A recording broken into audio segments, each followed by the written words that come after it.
Something was wrong. He really slipped through the cracks. Tonight we begin with an Annenberg Media special investigation into warning signs before the killing of a professor on campus. The USC community was shocked when a grad student stabbed Professor Bosco Tjan to death in December 2016.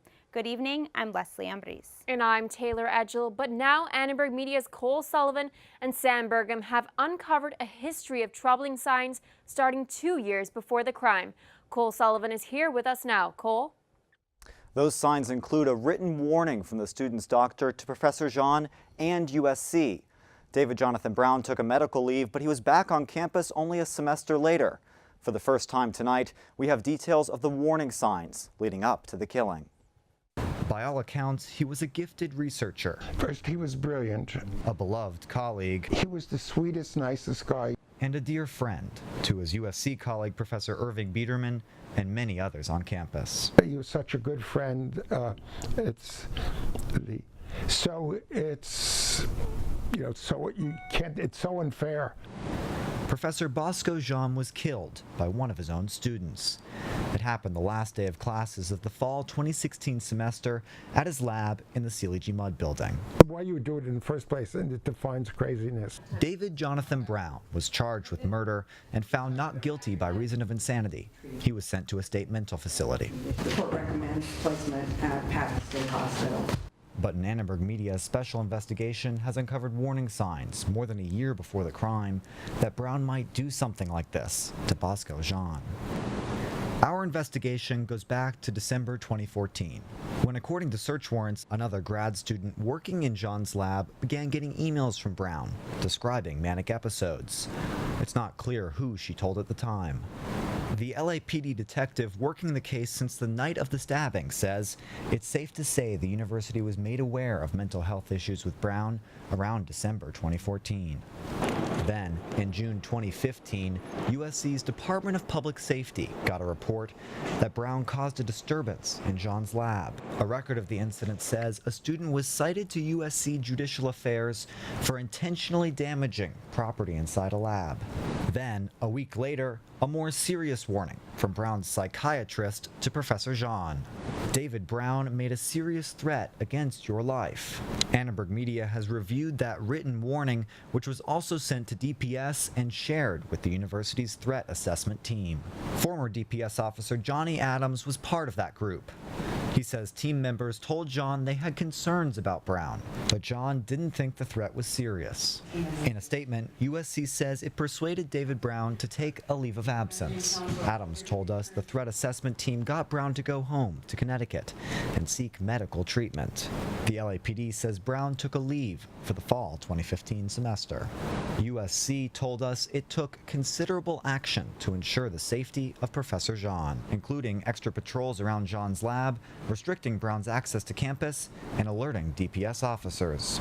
David's delusion was very complex. Brown's public defender says his client has a severe mental illness. He thought a lot of the students at USC were just hired actors. They weren't really students.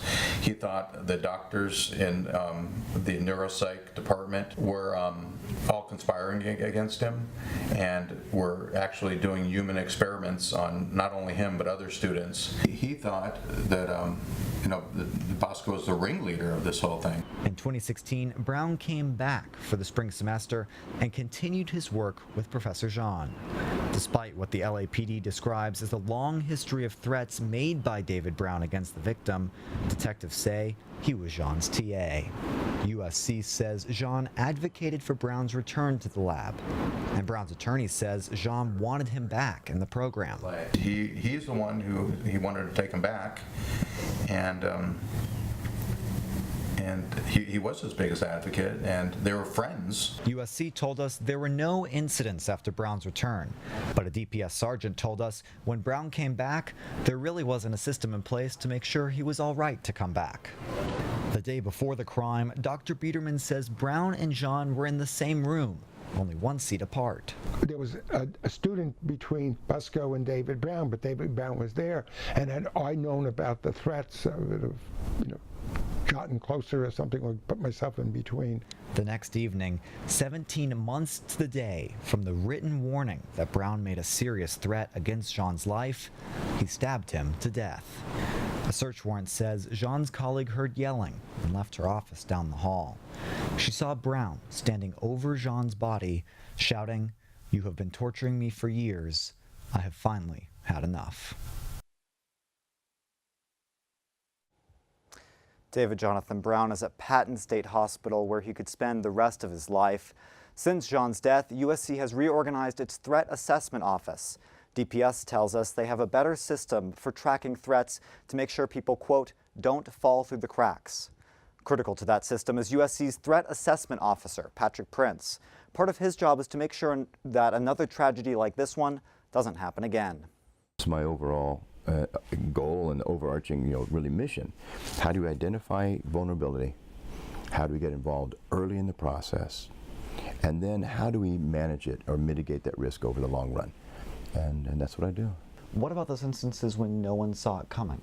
They don't exist. And no one ever just snaps. There's always this pathway, this build-up. Everybody who hurt somebody acted in a threatening manner. They did things that were discomforting, whether they created fear or discomfort or illness of ease, whatever we want to call it. People knew something was wrong.